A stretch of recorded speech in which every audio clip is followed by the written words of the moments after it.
The envelope was still in my coat pocket when she pointed at me across the Christmas table and said, "You are the most selfish, pathetic woman I have ever met."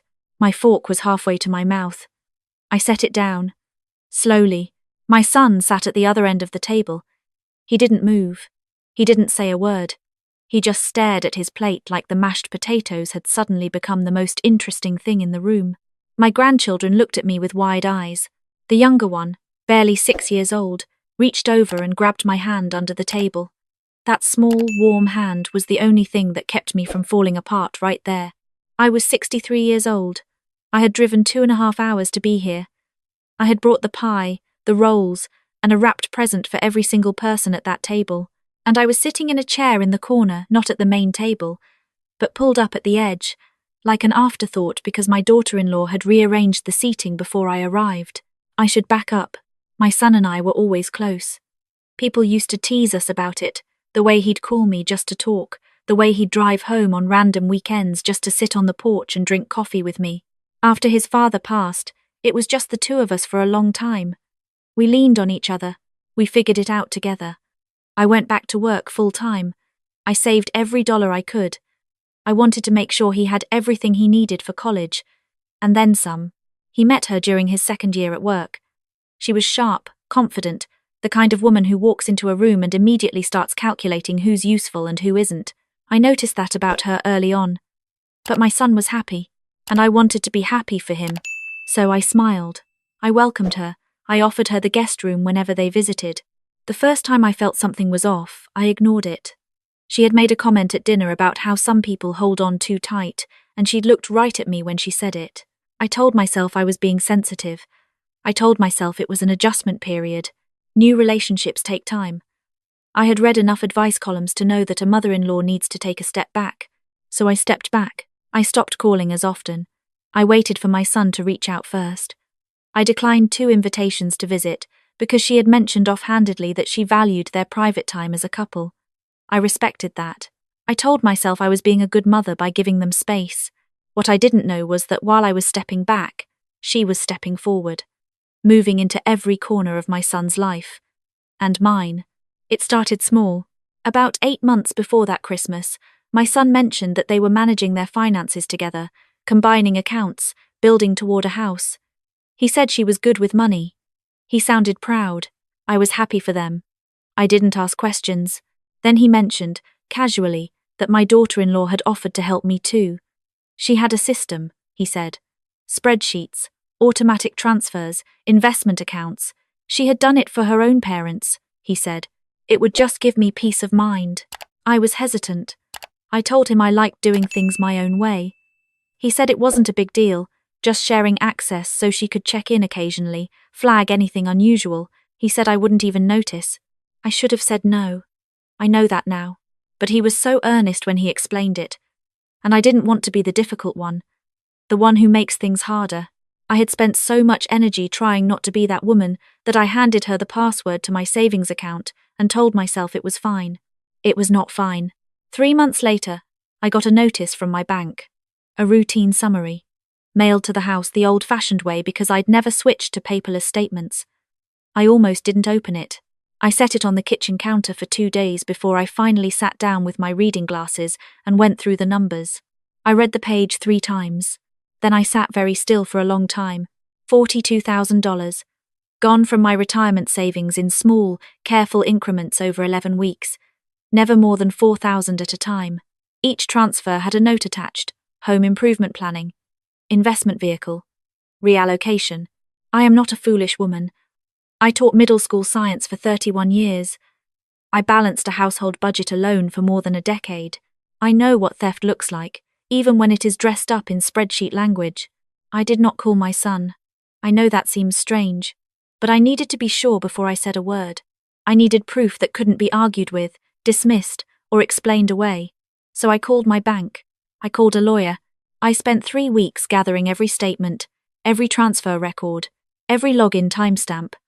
My lawyer said it was clear, systematic, deliberate. I held on to that folder. I told myself I would find the right moment. Then Christmas came. I arrived at their house at 4 in the afternoon, arms full, ready to make the best of things. My daughter-in-law opened the door in a crisp white blouse and looked at me the way you look at a package that arrived at the wrong address. "Oh," she said. "You're early." I was exactly on time. I had confirmed it by text that morning. She didn't take anything from my arms. She turned and walked back into the house, and I followed her, stepping over a pile of her sister's luggage in the entryway. Her sister was there.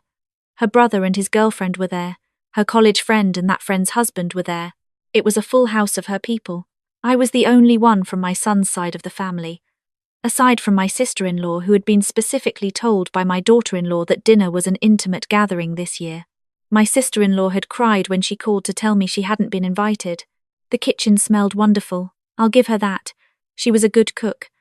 I set the pie on the counter and was told, gently but firmly, that dessert was already handled. She gestured toward a bakery box on the island. I nodded. I put the rolls on the counter. She moved them without comment to a lower shelf. My son came in from the backyard and hugged me tight. His hug felt desperate somehow, like he was holding on with a specific intention.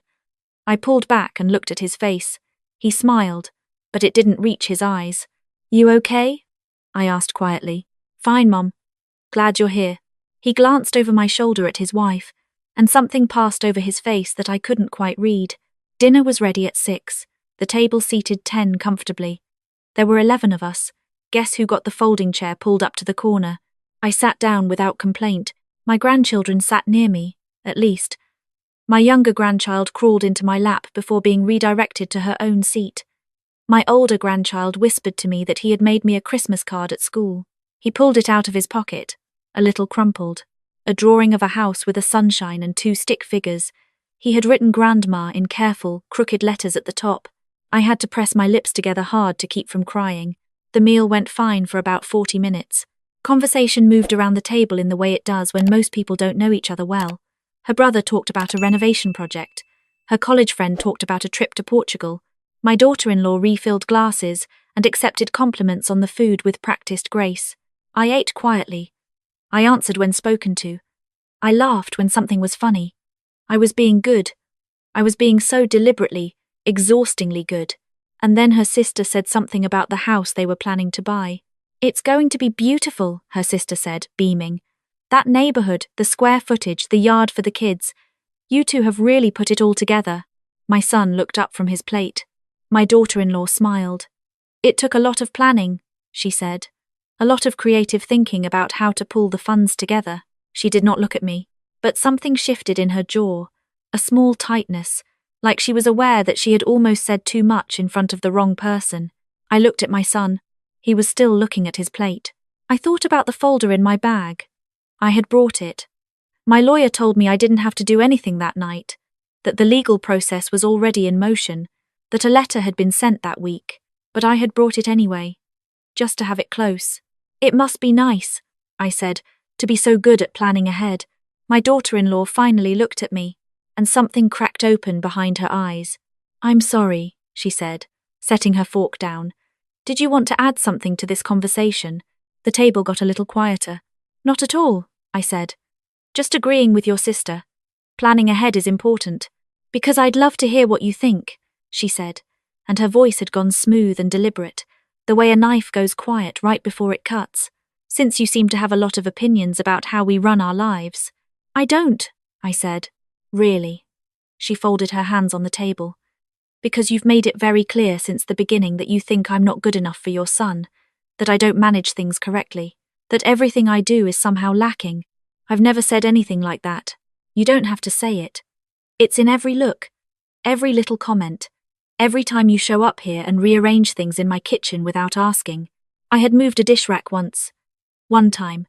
6 months ago. I'm sorry you feel that way," I said carefully. "Don't do that," she snapped.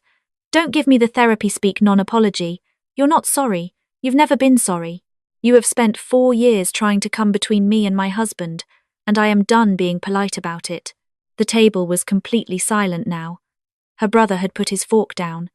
Her college friend was looking at her water glass. "I have never tried to come between you," I said.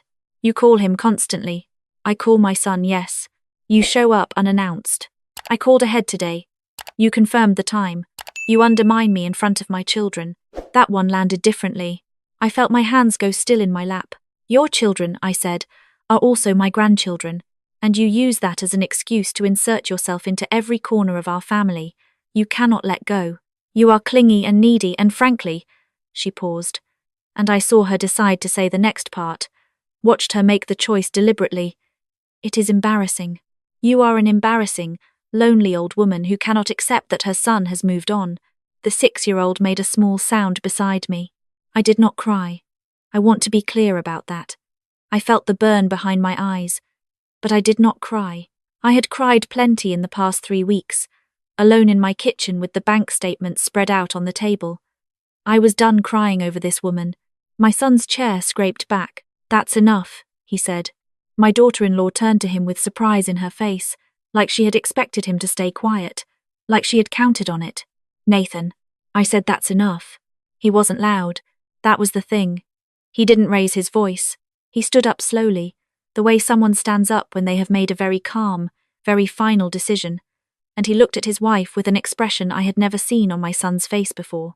It was not anger exactly. It was something heavier than anger. It was grief and disappointment mixed together, and it had been there a while. Mom, he said, still looking at his wife, will you go wait in the living room with the kids? Nathan, whatever you're about to do, my daughter-in-law started. I got a letter this week, he said. She stopped. From a law firm, he continued. My mother's law firm. Regarding unauthorized transfers from her retirement savings account. The color left her face so quickly I watched it happen. That's not what that was, she said. $42,000. It was a loan. We discussed it. We never discussed it. And neither did you and my mother. You had access to that account because she trusted you, and you used that access to take money she saved for 30 years. Her brother shifted in his seat. Her college friend reached for her husband's hand under the table. It was going toward our house, she said. And now her voice had changed. It was smaller, almost pleading. Our future. For our family. For the kids. For our house, my son repeated. That my mother's retirement money was going to pay for. Without her knowledge. Without her permission. He looked at her for a long moment. Do you understand what you did? Nathan, please. Not in front of everyone. You stood up at this table tonight and called my mother embarrassing. His voice was steady and quiet and devastating. She sat in a folding chair at the corner of her own grandchildren's Christmas table because you put her there. She drove 2.5 hours with pie and rolls and presents for everyone here. And you moved the rolls to the bottom shelf and told her dessert was handled. He stopped, breathed, and this whole time, you had $42,000 of her money sitting in a house fund account. Her sister made a sound. A small, shocked exhale. I didn't know what else to do, my daughter-in-law said. And now there were actual tears on her face. I had to look away. I had been waiting for the tears. They always came eventually, and they were very effective, and I had promised myself I would not let them move me. Where are your parents in all of this? My son asked. She blinked. Did they know? Did they help plan this? Because I'd really like to understand who else thought this was as acceptable. My parents don't know anything, she said quickly. Then you did this alone. She didn't answer. My son looked at me across the room. I had moved to the living room doorway. My younger grandchild was pressed against my side. I had my hand on top of their head. Mum, he said. I'm sorry. I should have seen it sooner. I should have been paying better attention. I shook my head. This is not your fault. It partially is. I gave her that access. I vouched for her. I'm sorry. The apology broke something loose in my chest. I had been holding so much tightly for so many weeks, the anger and the humiliation and the practical worry about money, and now it was like something had finally been allowed to let go. I nodded. Just once. That was enough. My daughter-in-law was crying in earnest now. Her brother had gotten up and was standing beside her with a hand on her shoulder. Her sister hadn't moved. Her college friend had quietly picked up her purse. Everyone else, my son said politely, professionally. I'm really sorry for this. Tonight was not what any of us expected. If you want to finish dinner, please do. If you need to head home, I completely understand. Her college friend and her husband were the first to leave. They hugged her briefly, said nothing to my son, and were out the door in under 4 minutes. Her brother stayed. Her sister stayed. There was a long, painful conversation at the kitchen table that I mostly watched from the hallway. My grandchildren asleep on the couch behind me under a fleece blanket I had pulled from the basket in the corner. I heard my daughter-in-law say she would pay it back. I heard my son say that was not the issue. That the issue was what it meant about everything else. The trust. The access. The years of careful maneuvering. I heard her say she had felt like an outsider in her own marriage because of me. I heard my son say that the answer to feeling like an outsider was not to steal from my retirement account. At some point her parents called. She had apparently texted her mother. The conversation was brief, and I could hear her mother's voice through the phone from 10 feet away, tight and high and mortified. Her mother did not defend her. That told me something important about where my daughter-in-law had learned to hide things so well. She had grown up in a house where appearances were everything. She had learned to manage surfaces. What was underneath had not been tended to. I did not feel sympathy. I want to be honest about that. I tried to reach for it, because I am 63 years old, and I have lived long enough to understand that most cruelty comes from something broken inside the person doing it. But I had sat in that folding chair. I had heard the words, lonely old woman. I had read those bank statements 3 times with my reading glasses on. Sympathy was a longer road than I was ready to travel that night. The law firm had already filed the necessary paperwork. My lawyer had been clear that civil recovery was likely, and that depending on how my daughter-in-law responded, the matter could escalate further. She retained her own lawyer the following week. A payment arrangement was reached within 30 days, structured repayment with interest. The legal process was clean, if not fast. My son moved into the guest room of their house initially, then into an apartment. He filed for separation in February. It was not a decision he made quickly or easily. I watched him go through it, and it was one of the harder things I have ever witnessed, because I knew that he had loved her, that whatever she had done, it had once been real enough for him to build a life around. He called me every few days, not to talk about her, mostly, just to talk, about his kids, about work, about the dumb sports podcast he had gotten obsessed with that winter. He would call on Saturday mornings the way he used to, before all of it, and I would sit at my kitchen table with my coffee and we would just talk. One morning he called earlier than usual. It was barely 8 o'clock. "Mum, I'm here. I keep thinking about the folding chair." I didn't say anything. "She put you in a folding chair at your own grandkid's Christmas table. And I sat there and didn't say anything until she went after you. You said something when it mattered. I should have said something before it mattered. I should have said something the first time she was rude to you, 2 years ago at Thanksgiving, when she told you that you were holding your fork wrong. I remembered that. I had thought I was the only one who noticed. You can't go back," I said. "I know. You're here now. That's what counts." He was quiet for a moment. I could hear him breathing, hear the sounds of his apartment in the background. A window, maybe, traffic. "Are you okay?" he asked. "Really okay?" I thought about the question. I thought about the $42,000 that was slowly being returned to my account in monthly increments. I thought about the Christmas morning after all of it, which I had spent with my grandchildren at a hotel breakfast because the situation was still so raw, eating scrambled eggs off styrofoam plates and colouring in the paper placemats they brought over from the kids' menu. My older grandchild had drawn a sunshine in every corner of his placemat, insisting it made everything look better. He was 9 years old, and fully correct about that. "I think so," I said. "I'm getting there. She doesn't deserve to be forgiven anytime soon." "Maybe not," I said. "But I'm not holding on to it for her sake. I'm letting it go for mine." He didn't say anything for a moment. Then he said, "You're a good person, Mom." "I'm a tired person," I said. "But I'm still here."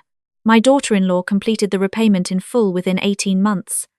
My lawyer confirmed it.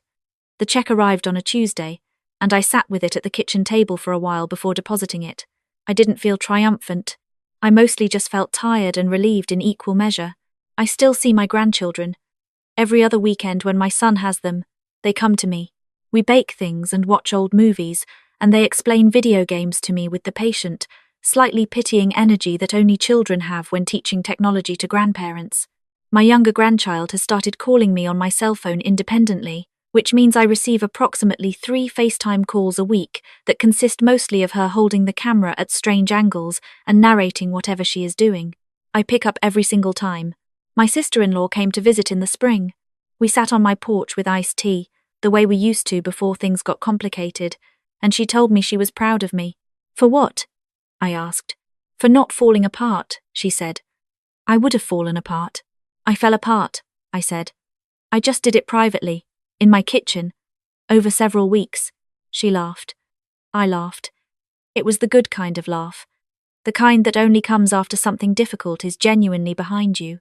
There was a point, in the middle of all of it, when I had wondered if I would come out the other side of this with anything still intact.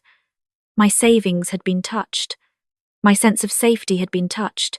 My relationship with my son had been strained in ways I hadn't fully understood were happening. I had spent 2 years making myself smaller, stepping back, trying to be the easy one, trying not to be that woman, and it hadn't protected me from anything. She had done what she was going to do regardless. I don't think the lesson there is that I should have been harder or louder or more demanding. I think the lesson is simpler. I was so focused on not being a problem that I stopped trusting my own instincts. That first dinner, when she had looked at me while talking about holding on too tight, I had known something then. I had known it and filed it away under sensitivity, under adjustment period, under give it time. Give your instincts a little more credit than that. That is the thing I would tell anyone who found themselves sitting in a folding chair at the corner of a table where they should have had a real seat. You know what you know. By Easter the following year, my son had found an apartment that was genuinely his, with enough room for the kids to have their own space. He had a couch he had picked out himself, and a kitchen he was slowly learning to cook in, and a Saturday morning routine that he was building from scratch. He was okay. Not perfect, not effortlessly healed, but genuinely, steadily okay. He brought the kids over on Good Friday. We dyed Easter eggs at my kitchen table, the kind with the little tablet dyes and wire dippers, the same kind I had used with him when he was small.